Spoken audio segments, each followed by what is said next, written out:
Olá, a Record News e o portal R7 da Rede Record promovem uma série sabatina, são 7 sabatinas, hoje a nossa terceira rodada, com os principais candidatos à Prefeitura de São Paulo. Obviamente que o nosso objetivo é esclarecer os pontos mais importantes dos programas para que você, que é o cidadão, você que é eleitor, possa escolher entre aqueles que você julgar o melhor administrador para a nossa cidade. O nosso convidado de hoje é o candidato PD, Fernando Haddad. Conosco, a nossa bancada, os nossos companheiros jornalistas, Ricardo Couto, aqui, companheiro nosso aqui da Record News, Mário Simas Filho, da revista Isto É, e o nosso companheiro, o Marco Antônio Araújo, que é o provocador do R7.com. Fernando Haddad, obrigado, Fernando, pela participação mais uma vez aqui conosco. Eu que agradeço, Heródoto. Fernando, vou começar com uma pergunta de internauta. Vamos. Tá? O internauta é o Luiz Fernando.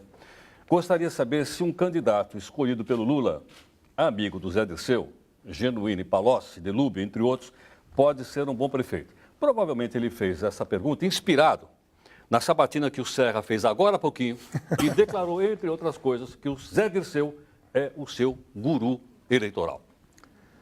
Bom, Heródoto, em primeiro lugar, queria agradecer a oportunidade e já respondendo à pergunta, a presidenta Dilma foi escolhida basicamente da mesma forma, né?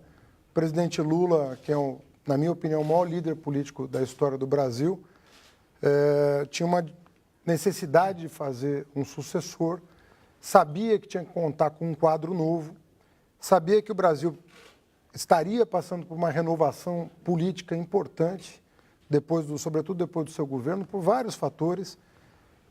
Observava a região Nordeste, sobretudo, onde houve uma safra de governadores que deram um impulso àquela região como nunca se deu na história do país. O Nordeste reencontrou-se com seu próprio futuro. Os desequilíbrios regionais hoje são muito menores do que no passado. E ele, convencido dessa renovação, resolveu escolher um professor universitário que tinha servido ao seu governo durante 5 anos e meio à frente do Ministério da Educação, mais um ano à frente do mesmo ministério já no governo Dilma, uma pessoa que honrou os cargos que ocupou. Eu ocupei a subsecretaria de Finanças na gestão da Marta, a assessoria especial do ministro Guido, na época em que formatávamos a lei das PPPs. Depois, no Ministério da Educação, passei 8 anos, 1,5 como vice-ministro, 6,5 como ministro, e eu tenho uma biografia de 11 anos de serviço público impecável, né, do ponto de vista ético, do ponto de vista do compromisso com a causa pública, até porque eu gostaria de, a qualquer momento, poder voltar para a sala de aula e olhar para os meus alunos olho no olho. E eu posso fazer isso a qualquer momento, porque eu tenho certeza de que honrei a minha profissão de professor e honrei os cargos que eu ocupei.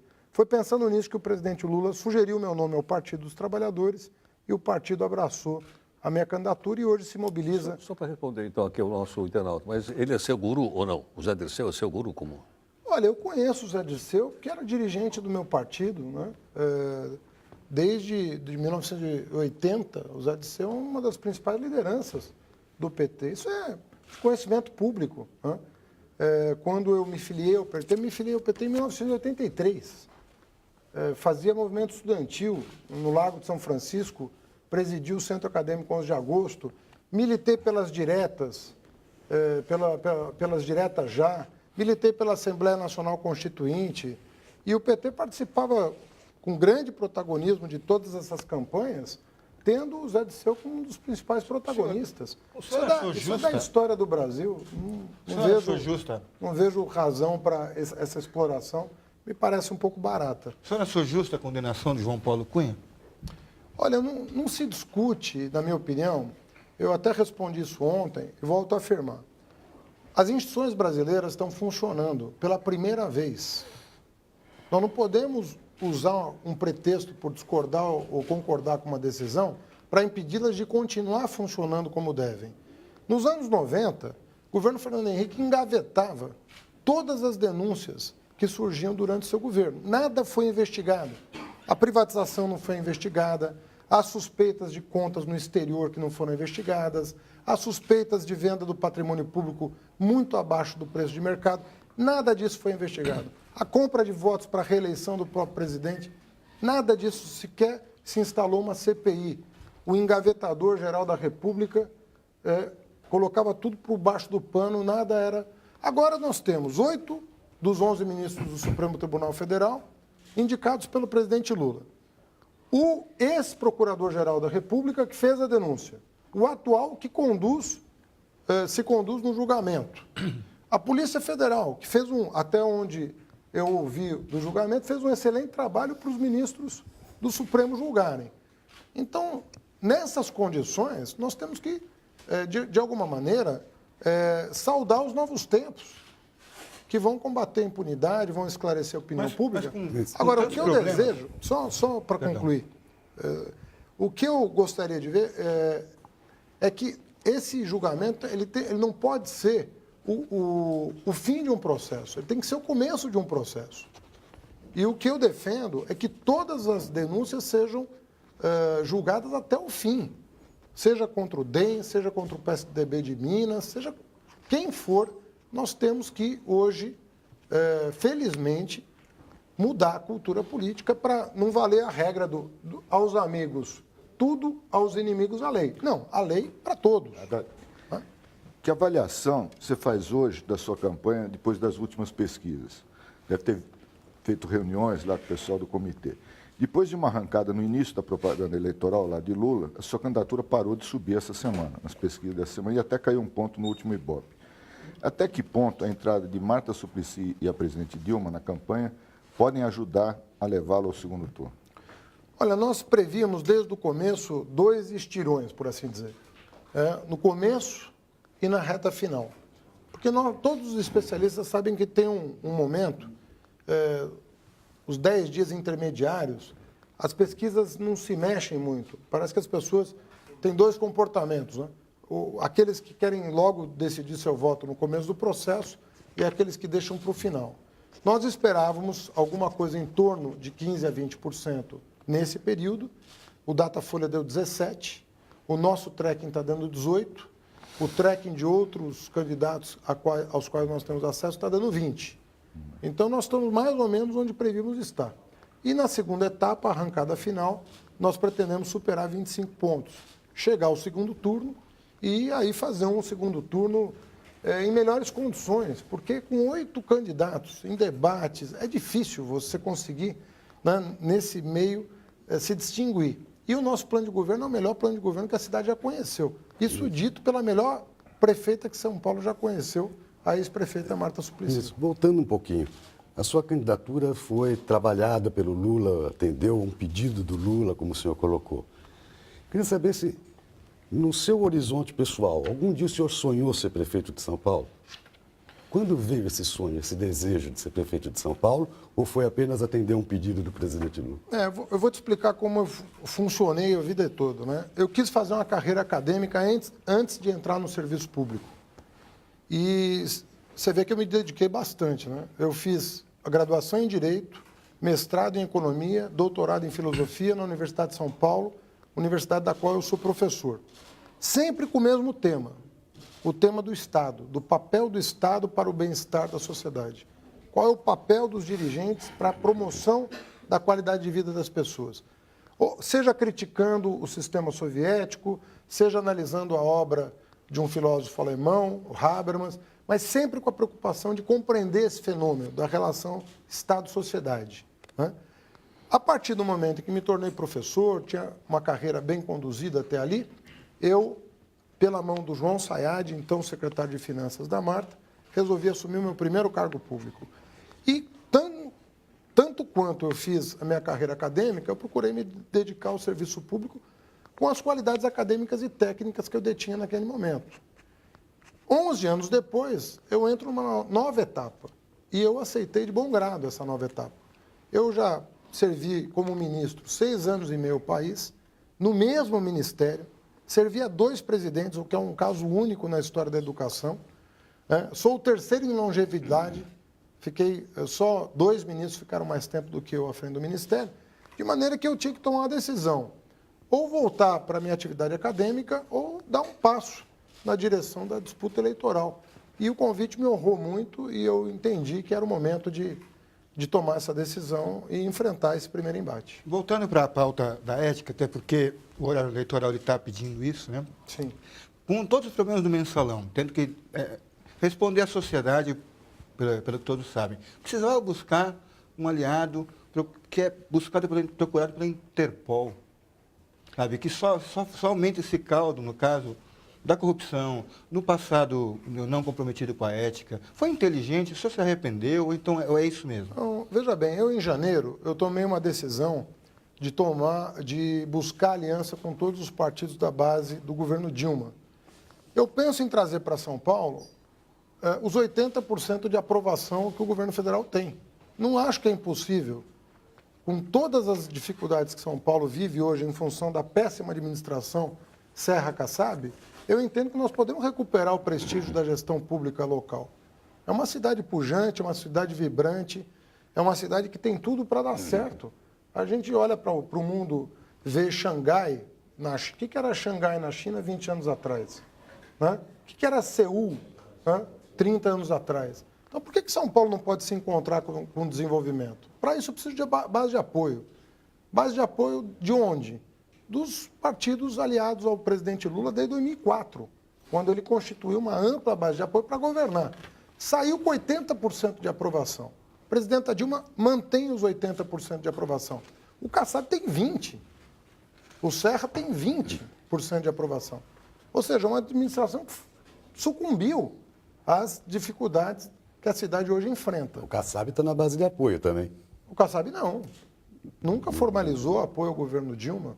Nunca. Mas vocês, no início da campanha, procuraram o apoio do Kassab, sim. Nós não. Ele foi visitar o presidente Lula no hospital, buscando uma saída honrosa para a sua administração, não tendo candidato viável e tendo sido pressionado pelo PSDB a apoiar um dos novatos que se apresentavam, ele se recusou e foi buscar uma saída honrosa e procurou o presidente Lula, nunca procurou o presidente do PT, nem municipal, nem nacional, para discutir aliança. Né? Então não havia, e sempre disse o seguinte, se o Serra for candidato, eu apoio o Serra. E como eu sempre achei que o Serra seria candidato, porque ele não perde a oportunidade de disputar uma eleição. Felizmente, eleições ele perde, mas não perde a oportunidade de disputar nenhuma. Nas últimas 6, ele disputou 5. E há quem diga que ele, sendo derrotado nessa, se aposenta. Eu não acredito. Ganhando ou perdendo essa eleição, em 2014 ele estará disputando. Haddad, uma pergunta. Uma coisa é aliança política, né? E a outra pergunta que eu queria te fazer. Tinha que ir nos jardins da casa do Maluf tirar aquela foto? Você não se arrepende disso? Precisava disso? Couto, Que não por acaso foi uma exigência do Maluf aquela foto, né? Couto, deixa eu te falar. O PP, você sabe que ele faz parte do governo Alckmin. Ele está no governo Alckmin.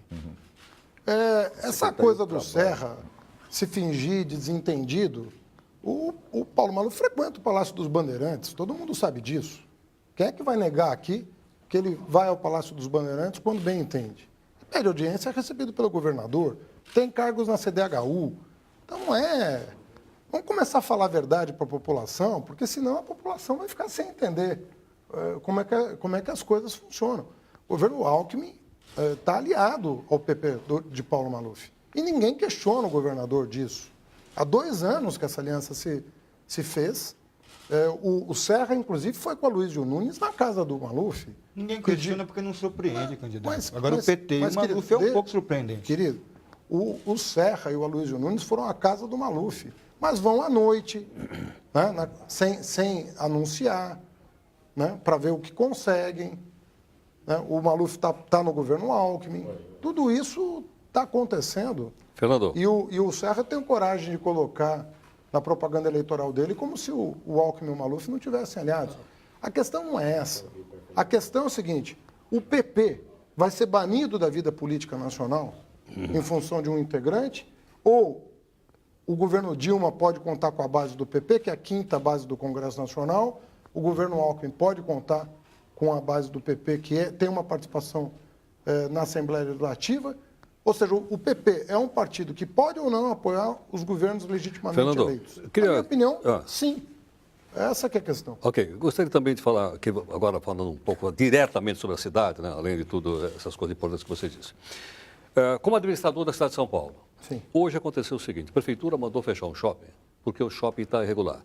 Aí o pessoal fez uma manifestação lá na rua dizendo que eles vão perder o emprego se o shopping fechar. Então eu pergunto a você o seguinte: você fosse prefeito, o shopping está irregular, você mandaria fechar ou deixaria ele funcionar de maneira irregular como vinha funcionando até agora? Olha, nós estamos numa situação muito delicada em São Paulo, porque talvez o maior caso de corrupção da história tenha acontecido na Secretaria de Habitação em função de um aliado do Serra, que foi nomeado por ele já em 2005, que é o Hussein Aref. O Hussein Aref é a pessoa que mais escrituras conseguiu passar na cidade de São Paulo. Ninguém consegue passar uma escritura na cidade de São Paulo. Ninguém consegue regularizar seu lote na cidade de São Paulo. Mas o Aref conseguiu, na cidade de São Paulo, mais de 100 escrituras em seu próprio nome. Estava lá, nomeado pelo José Serra, que inclusive negou que tinha nomeado, até que o Diário Oficial do município deu a público que a nomeação foi dele, foi pessoal dele.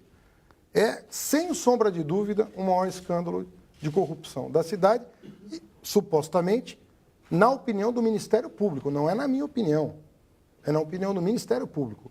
Ou seja, a cidade está inteiramente desorganizada. Agora, o que fazer numa situação concreta como essa? Pois é, nós vamos ter que, de forma transparente, nós vamos ter que montar uma câmara de negociação em que aqueles que tiveram envolvidos com irregularidades e construíram fora das normas do Código de Obras vão ter que pagar uma multa por isso. Mas não é possível fechar um shopping. O que você vai fazer com um shopping depois de construído, com as centenas de lojas instaladas, com as luvas que foram pagas?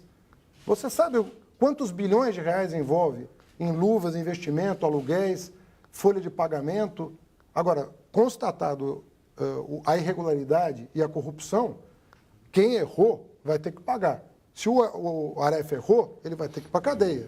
E se o shopping compactou com o erro e não denunciou para a polícia o achaque que deve ter sido feito, ele vai ter que pagar por isso. Nós temos que traduzir isso em multas pesadas em benefício da cidade. A cidade foi prejudicada e, em função do prejuízo, terá que haver uma reparação. Não se escapa disso. Eles vão ter que reparar o dano que fizeram para a cidade. Essas favelas, 30 favelas que foram incendiadas, pegaram fogo, algumas com suspeita de ter sido de forma criminosa, só associa à especulação imobiliária, que é uma das teses levantadas, né? A maioria das favelas estão em regiões nobres, ou que em breve se tornarão nobres, e os especuladores eles agem como uma verdadeira quadrilha, é uma máfia que está destruindo São Paulo. Enfim, o senhor concorda com essa tese? Isso foi uma desculpa que o Kassab arrumou para jogar uma cortina de fumaça num programa importante que a Marta criou e o Serra abortou, que era um programa de combate à favela, a incêndio à favela. Tinha um programa na Marta de combate a incêndio à favela que capacitava pessoas, equipava as pessoas, né, com material contra incêndio e que simplesmente acabou. Hoje não tem mais esse programa. Eles quiseram agora, faz um ano, quiseram recuperar esse programa depois de anos de inatividade para tentar dar conta do número de incêndios. O número de incêndios está acontecendo porque não há um programa público de formação das pessoas, preparação de pessoas das favelas para iniciarem o combate ao incêndio quando ele se manifesta. Você não acredita que podem ser incêndios criminosos também? Porque é tanto incêndio só em lugar pobre, em áreas Várias muito investigações valorizadas. levam nesse caminho. Olha, eu evidentemente, na condição de prefeito, daria todo o apoio para que as autoridades pudessem investigar. Na minha opinião, a hipótese mais provável é a de descaso do poder público. Mas o senhor não ignora o poder da especulação imobiliária em São Paulo, né? Nada pode ser afastado se há suspeita. Não, mas de forma geral, São Paulo está sendo loteada Não, há anos. de forma geral, existia um programa que não existe mais. Tá, mas só para terminar a questão da especulação. São duas perguntas, na verdade. O que o senhor fará contra esse câncer, essa máfia? E segundo, alguma empreiteira financia a sua campanha? Olha, quando eu assumi o Ministério da Educação, havia também muito zum a respeito de como o setor privado operava dentro do Ministério da Educação, autorização de cursos, recredenciamento de universidades. Acabou isso. Recentemente, uma universidade foi fechada pelo Ministério da Educação. Nós botamos ordem no sistema. Não tem qualidade? Fecha. Fechamos o curso de medicina, fechamos o curso de direito, fechamos universidades inteiras. Então, a minha relação com o setor privado é de respeito, nós dependemos do setor privado. Eu fiz a maior parceria público-privada da história, que foi o ProUni. O ProUni ofereceu já mais de 1 milhão de bolsas a jovens de baixa renda, por meio de um programa que troca tributos pela concessão do benefício. Mas o PT anistiou toda a dívida anterior. Que Não era anistiou nada. Anistiou. Ao contrário, A criação do ProUni, ele zera a dívida toda que é da filantropia. Não, ao contrário. Troca por bolsas de estudo o fluxo dos tributos devidos e o que tiver eventualmente consolidado na dívida pública, na dívida ativa da União, ele transforma em bolsas. E é correto transformar impostos em bolsas. Por isso que você tem 1 milhão de beneficiários no país. Só no estado de São Paulo, bolsas ativas hoje são 147 mil. É o dobro do número de alunos da Mas eu Universidade perguntei de de São empreiteira. Paulo. Se tem alguma empreiteira financiando Olha, essa campanha. eu sigo rigorosamente a lei eleitoral. O que a lei eleitoral permite, eu admito. O que a lei eleitoral bane, eu não aceito. Então, posso deduzir que sim, tem empreiteiro financiando essa campanha. É transparente, vá nas contas de todos os candidatos do país inteiro e observe. Inclusive o Tribunal Eleitoral, ele divulga balanços parciais para que todo mundo tenha conhecimento. Coxa, só pergunta Nada do que eu faço, eu não posso... Meu pai me ensinou uma coisa. Filho, o que você não pode dizer num grande jornal de circulação, não diga e não faça. Essa é a conduta que eu adotei. Sabe, o que não pode ser dito claramente na frente de uma câmera de TV, na frente de um jornalista, não faça, porque a vida pública tem que ser pautada por isso. Ou você tem transparência e defende o teu ponto de vista, ou é melhor você não fazer. Isso de ficar fazendo as coisas escondidas, de não declarar o que faz, isso não é comigo. Nunca foi e nunca será. Vou fazer uma pergunta aqui que, na verdade, é da minha mulher. A pergunta é a seguinte: o senhor acredita que alguém acredita, não tem nenhuma relação entre a entrada da Marta Suplicy, ex-prefeita, na campanha e a ida dela para o Ministério da Cultura, para a sua campanha? Não teria sido melhor que isso acontecesse após as eleições? Porque foi muito em cima a entrada dela na campanha e a ida dela para o Se Ministério. isso fosse verdade, deveria ter acontecido 6 meses atrás, quando nós estávamos buscando o apoio do PR. A presidenta não faz esse tipo de... Mas não é muita coincidência? Olha, eu vou te dizer com Na mesma clareza. semana? Eu vou te dizer com Dias? clareza. O suplente da Marta é do PR, é vereador em São Paulo. Se a presidenta tivesse qualquer intenção, ela teria feito isso 6 meses atrás. Não fez. Mas a Marta demorou para entrar nessa campanha. Né? Demorou e disse por que demorou. Né? Queria aumentar a verba da cultura em 2 milhões pro ano que vem? Nunca escondeu seus sentimentos, seu desejo de disputar a eleição. Depois compreendeu o momento que o partido está vivendo e hoje é uma das maiores entusiastas da campanha. A gente fala muito da Marta, a força da Marta, o poder de fogo da Marta na periferia para trazer fotos e tal. Agora, a Marta perdeu a reeleição. É tão forte assim, por que ela perdeu a reeleição para o Serra? O que tinha Ela antes não do tem Serra? 51% de apoio, a Marta. Por isso O que ela levou a perder para o Por isso que Serra? ela perdeu. Porque ela não tem 51%. Não teve 51% dos votos, perdeu. Quer dizer, Agora, a aprovação, você viu recente pesquisa feita em relação a ex-prefeito de São Paulo, a coloca como a prefeita mais bem avaliada do país. Perdão, mais bem avaliada da história. Isso é a população que reconhece, tem saudade dos programas que ela lançou e que foram interrompidos. Dá pra Todo dizer... mundo me pergunta, Haddad, você vai retomar o vai e volta? Haddad, o uniforme escolar vai ter a mesma qualidade da época da Marta? Haddad, você vai retomar a construção de céus? Haddad, e os corredores de Alguém ônibus? te pergunta se você Mas vai vai falar de topar taxa do subprefeito eleito diretamente pela população? Não perguntam. Não perguntam. E eu diria então que não. Então eu aproveito para te perguntar se na sua gestão o subprefeito vai ser eleito diretamente pela comunidade local. Não. Não. Não. Eu vou escolher Vai tecnicamente... ser indicado pelo vereador? Não também. E nem vai ser militar. Não vai ser coronel Também da não. Polícia Militar? Nem vai ser prefeito do interior que o Serra trouxe para preparar a sua candidatura a governador. Então qual é o critério? Critério? Adesão ao meu plano de governo, porque disso eu não abro mão. A pessoa tem que concordar com o meu plano de governo, ter capacidade de gestão e liderança local. Se cumprir esses 3 requisitos, é candidato a subprefeito. Se não cumprir um deles, não se apresente, que não será nomeado. Haddad, todas as pesquisas indicam uma acirrada disputa entre o senhor e o tucano José Serra, pela segunda vaga no segundo turno. Na briga entre PT e PSDB, não pode sair ganhando o Celso Russomano, que lidera todas as pesquisas e não briga com ninguém. Essa briga entre vocês, direta, né? pela Olha, segunda vaga? Quem, por assim dizer, partiu para o nível, né, que é comum nas campanhas do Serra foi ele próprio. Eu acho que ele não aprendeu com 2010. Você veja que anteontem ele foi tão deselegante com a presidenta Dilma que ele teve que refazer a frase que proferiu. Diz que São Paulo não é lugar para ela meter o bico. Mas como é que um candidato a prefeito da maior cidade do país fala isso de uma presidente com aprovação, com a tranquilidade com que a presidenta conduz o país? Isso é uma pessoa que já está num grau de descoordenação de ideias muito grande. Você não pode falar isso até por educação. Dizer para um presidente, uma presidenta que tem um partido, que tem um candidato, que ela não pode meter o bico aqui, até o termo, né? Talvez para Tucano falar isso seja tranquilo. Até o termo que ele usou é uma coisa completamente despropositada. É a mesma coisa que eu falar do Fernando Henrique, usar termos, né, pouco educados para me referir ao presidente Fernando Henrique. Posso discordar dele, mas nunca o desrespeitei. A ideia do bilhete único mensal não está mal explicada, tanto que estão usando contra... Não, peraí, né? Aí você está sendo generoso, né? Uma campanha difamatória contra uma ideia que deu certo no mundo inteiro, feita pelo Zé Serra, isso não é falta por isso de que eu pergunto, não foi uma falha de comunicação, sem entrar no mérito da proposta? Não, chame pelo nome. Chame pelo nome o que o Serra está fazendo. O Serra está desinformando deliberadamente a população, está confundindo a população. Porque ele já morou no exterior, ele sabe como funciona fora.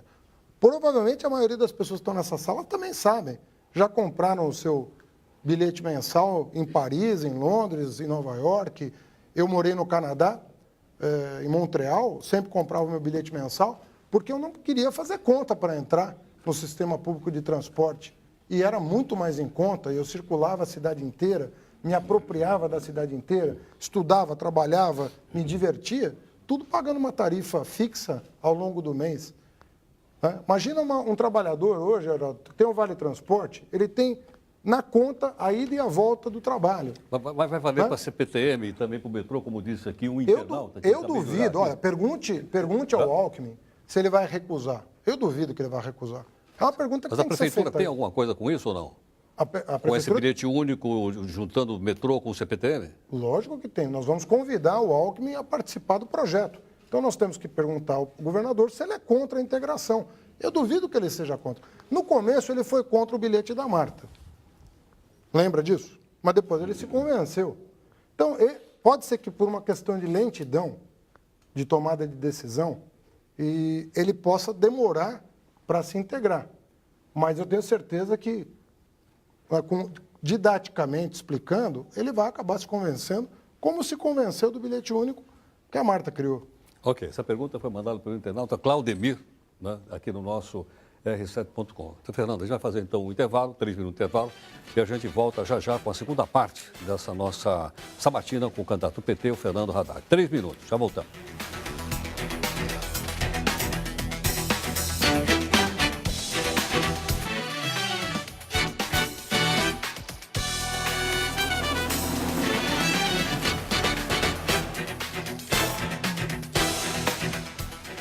Bem, nós voltamos aqui com a segunda parte, segundo bloco de mais 15 minutos, com o nosso convidado de hoje, da nossa sabatina, que é o candidato do PT, o Fernando Haddad. Conosco, os jornalistas Ricardo Couto, Mário Simas Filho e o nosso companheiro, o Marco Antônio. Antes de passar a palavra para o Couto, uma coisa rapidíssima, Couto, é o seguinte. Haddad, se você for prefeito, você vai mandar fechar o Tribunal de Contas do município ou vai mantê-lo? Olha, houve essa discussão na época da gestão da Marta e nós optamos por manter, até por uma questão constitucional, está prevista na Constituição a manutenção. Eu penso que nós podemos fazer um acordo. Eu acho realmente que às vezes o Legislativo, porque é um órgão do Legislativo, às vezes o Legislativo ele custa caro, né, para o município.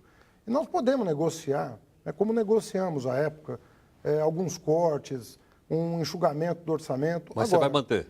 Mas mais do que manter o Tribunal de Contas, que eu acho importante, eu fiquei muito bem impressionado com a experiência da Controladoria Geral do município.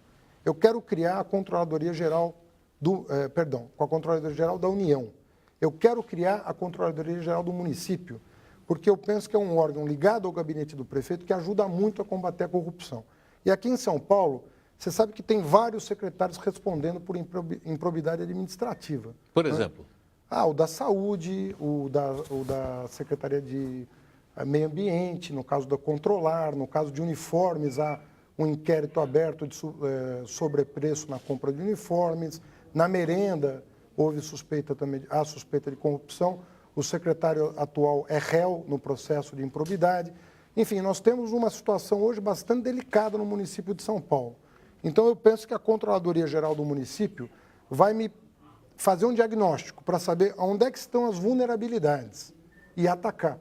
Você sabe que eu gerenciei um orçamento que é o dobro do de São Paulo. O orçamento do Ministério da Educação beira 80 bilhões de reais contra menos de 40 da Prefeitura de São Paulo. Então, é mais do que o dobro. E você vê que eu não tenho, não é só a mim, porque isso é obrigação. O ministro ser honrado é uma obrigação. Mas nem os meus colaboradores. Eu não tive nenhum problema. Poderia ter tido, né? Um colaborador que saiu da linha, foi punido, mas ali foi olho fino, né?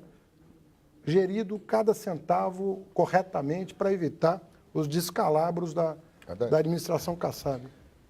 O principal projeto do seu programa de governo é o Arco do Futuro, orçado em 20 bilhões de reais. O que é o Arco do Futuro e de onde virão os recursos para isso? O Arco do Futuro é um grande projeto para São Paulo, é um projeto para décadas, porque ele rompe um paradigma do Prestes Maia dos anos 30 do século passado. O paradigma do Prestes Maia é uma rótula central com radiais levando para esse centro. É o que a gente chama de rádio concêntrico. Todas as vias levam para o centro da cidade, que acabou congestionada. Você tem 5, 6 subprefeituras que concentram mais de 60% do emprego da cidade. Então, não é razoável, e menos de 20% dos moradores. É isso que está engessando a cidade de São Paulo. O Arco do Futuro é o quê? Ele cria uma força que foge do centro, uma força centrífuga, né? E organiza um conjunto de rodovias, de avenidas, na verdade, que hoje fazem, às vezes, de rodovias, CUPC marginais, Pinheiros e Tietê e Jacopêssego, na forma de um arco, para distribuir as oportunidades de emprego. Mas desculpa, mas aí já não está congestionado? Esse interessante, arco, você já está tudo parado. Isso que é muito importante a tua pergunta. Está congestionado justamente porque é rota de passagem. Ou seja, você faz viagens muito longas em São Paulo, justamente porque essa rota não é de destino. Ninguém fica nesses lugares, todo mundo está indo na mesma direção, está todo mundo correndo atrás da bola na cidade de São Paulo. Quando você espalha o desenvolvimento, né, por essa grande orla dos rios paulistanos, você vai ver que você vai equilibrar a cidade, aproximando o emprego do morador e o morador do emprego, porque um dos grandes planos habitacionais que eu vou fazer é justamente na Serra República, Brás, Vila Carioca, chamada Diagonal Sul. Então, nós vamos aproximar o morador do emprego e aproximar o emprego do morador, buscando o equilíbrio da cidade. Os 20 bilhões, sinceramente, eu às vezes fico perplexo. São Paulo precisa muito mais do que 20 bilhões para se resolver. Xangai tem um plano de investimento que é N vezes o que nós pretendemos investir aqui. A cobrança devia ser outra, né? Quando o Russomano chama o plano de faraônico, é porque ele não tem a dimensão de São Paulo. São Paulo tem uma dimensão, né, que às vezes as pessoas não se dão conta do que é a metrópole. Mais de 10% da população brasileira mora na região metropolitana de São Paulo. São 21 milhões contra 190. Mais de 10%, 11% da população. 20% do PIB está nessa região, 12% na cidade de São Paulo. Então, imaginar que um plano de obras de 20 bilhões é muita coisa, é um equívoco. Nós vamos entrar com 8, orçamento municipal, em 4 anos, a iniciativa privada com 4, e eu espero um aporte de 8 bilhões de recursos da União. Ministro, eu ouvi crescendo os administradores públicos, prefeitos, governadores, reclamando da falta de dinheiro para tudo que esse país precisava. De repente, nessa campanha que eu estou vendo, já vem de algumas, é que o dinheiro não é o problema. O dinheiro existe, está aí, é buscar parceria, a gente resolve, investe, tem o dinheiro aparece. Aí a gente vê os resultados. Na campanha da Marta, veio uma série de taxas. Saiu a Marta, veio o Serra, Kassab, vem mais taxa, vem a controlar e tudo mais. Vai precisar criar mais taxa para fazer tudo isso? Não, ao contrário, nós vamos acabar com a taxa da controlar. Ela é ser grátis? completamente desnecessária. Vai ser grátis? Não, nós vamos mudar o modelo. Em primeiro lugar, o carro que sai da concessionária, enquanto tiver no prazo de garantia, como é no mundo inteiro, até 4 anos, ele pode ser fiscalizado, mas ele não tem que passar por inspeções regulares. Se ele for parado e for constatada uma irregularidade, ele é dado um prazo para ele corrigir a regulagem do motor sob pena de multa. E é a multa que sustenta justamente a própria fiscalização. Isso é assim no mundo. Depois do 4º ano, ano sim, ano não, a inspeção é obrigatória e, em geral, gratuita. Nós queremos esse modelo para a cidade de São Paulo. Então, Mas isso agora, não vai implicar veja em bem, cumprimento de uma coisa é contratos? ser prefeito antes do Lula. Na gestão, no governo Fernando Henrique, os prefeitos estavam à míngua. E a Marta pegou o Fernando Henrique na União e Pita no município. Agora, é dose para elefante, né? Pós-Pita, com o Fernando Henrique em cima, não tem prefeito que aguente. Agora nós estamos vivendo um período pós-Lula, em que o crescimento econômico fez com que o orçamento do município triplicasse em 8 anos. Tá certo que uma... By the way, Pedro, Vou, não. você vai manter o rodízio? Vou Já que tá manter. falando de carro? Como atual, vou manter. Vai expandir? Não vou expandir. Dia par, placa par, dia ímpar, placa ímpar? Como está, vai ficar. Agora, veja bem, eu entendo que qualquer restrição adicional não pode ser feita antes de retomar os investimentos públicos em transporte. E é uma falácia de que está havendo muito investimento no metrô. Não está. Não é verdade? Não é verdade. Há 3 anos que não tem um tatuzão escavando o subsolo de São Paulo. Desde a entrega da linha 4, está parada a escavação em São Mas Paulo. eles não estão inaugurando as estações da linha 4? Não, a linha... Não, estou falando tatuzão escavando linha nova. Tá. Essas estações já estão atrasadas. Essas que você se refere já deviam ter sido entregues há muito tempo. A linha 5 não foi retomada, a linha 6 sequer foi licitada. Então, nós estamos bem mal de metrô. Agora, eu vou aportar recursos para o metrô, inclusive da União, mas eu vou querer um cronograma de obras. Eu não vou repassar o recurso para o metrô aplicar no mercado financeiro. Eu vou querer saber, dinheiro para o Jardim Ângela, Estação Jardim Ângela, quando? Lapa, quando? Cerro Corá, quando? Aí o dinheiro é repassado, mas sem compromisso com prazo, nevermore. O problema, creche. O Russomano diz que vai verticalizar. E o Serra diz que vai usar as estações do metrô. Quer dizer, são puxadinhos, né? De uma forma ou de outra. Você também vai fazer puxadinho ou tem uma proposta para valer para a creche? Eu vou trazer o Pró-Infância que eu criei. Eu fui o ministro que mais expandiu a educação infantil na história. Eu criei o Pró-Infância em 2007, que foi incorporado ao PAC 2 da presidenta Dilma. Tem 250 milhões esperando um prefeito disposto a trazer para São Paulo para construir 172 creches aqui, que já daria conta de 1/3 da demanda. Mas dá para zerar em 4 anos? Veja bem, 1/3 da demanda com recurso federal, 1/3 com recurso municipal e 1/3 com convênio com a entidade comunitária. Essa é a nossa conta para zerar. 1/3 federal está garantido, 1/3 municipal também, né? Porque o orçamento tem isso. E aí teríamos que fazer alguns convênios para completar o quadro de oferta na rede pública e na rede comunitária. Não é um pouco desleal usar o cofre federal? Quer dizer, os outros candidatos não podem fazer isso, né? Lógico que podem, está disponível há 2 anos. O dinheiro está disponível há 2 anos. Eles não foram buscar? Alegaram dificuldade do preenchimento de um formulário eletrônico. Eu até sugeri um curso de capacitação para o secretário, mas ele não aceitou. Haddad, caso você seja eleito, quais propostas de seus principais adversários, o Russomano e o Serra, você poderia adotar no seu governo? Olha, eu não vejo, sinceramente, o programa do Serra é continuar a gestão Kassab. A cidade está pedindo de joelhos para mudar. Nós vamos mudar. Agora, no Ministério da Educação, teve muito programa do governo Fernando Henrique que eu mantive. Aquilo que estava dando certo, eu nunca fui acusado pelo PSDB de ter interrompido um programa da educação do governo Fernando Henrique. E eu passei 6 anos e meio, tive tempo. Os parâmetros curriculares não avançaram, não. Não, mas não foram abolidos. São os mesmos do... Você está falando dos PCNs? Do Paulo Renato. Não houve nenhuma alteração. Nós mantivemos os parâmetros curriculares nacionais da época do Paulo Renato. Todos os programas do Paulo Renato, que eram considerados Bons foram mantidos. Infelizmente, E os nunca- parentes que geraram o kit anti-homofobia que deu tanta dor de cabeça e que ainda não tocaram no assunto. Só Pera, está esperando não para entendi quando? não Porque, entendi. o kit anti-homofobia ele vem dentro da lógica Olha, dos parâmetros. isso aí está dando... Ó, Mas ainda- sinceramente, mas o interessante é que essa não usaram discussão, ainda. essa discussão, ela está trazendo mais malefícios do que benefícios para a sociedade. Veja o episódio de hoje.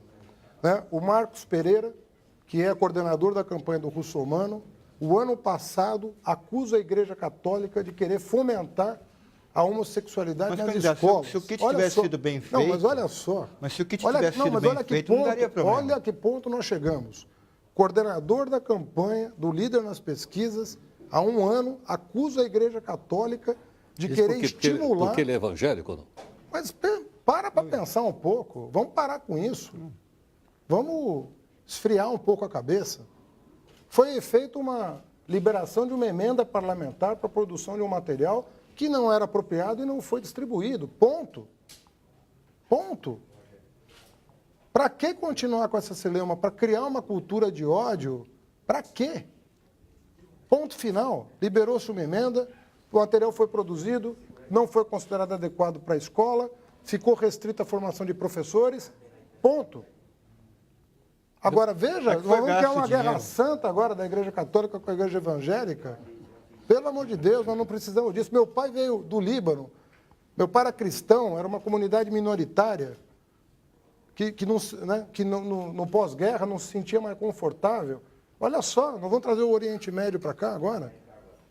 Nós podemos conviver muçulmanos, cristãos de todos os credos, judeus, podemos conviver bem aqui. Vamos parar com isso. Já chegou o momento de pôr um ponto final nessa história. Ponto final nessa história. Chega de brincar com a boa-fé das pessoas. É isso que nós precisamos ter coragem de falar agora. Para o Marcos Pereira ou para quem quer que seja. Chega. Qual foi a situação, qual foi a cena, qual foi o personagem, o que mais te chamou a atenção, o que mais te chocou, te alegrou nesse tempo de campanha? O que ficou Olha, marcado na tua cabeça? O que mais me chocou é a situação da moradia em São Paulo. Porque eu transitava muito pela cidade de São Paulo na época da gestão da Marta. E eu vi uma situação que não evoluiu. A moradia em São Paulo, ela não evoluiu. Então, o que você vê de criança brincando em esgoto em céu aberto, o que você vê de casa de madeira, o que você vê de moradia precária, sem coleta de lixo, sem saneamento básico, não é aceitável. E moradia não é uma agenda, entre aspas, popular. É uma agenda ambiental, econômica, social.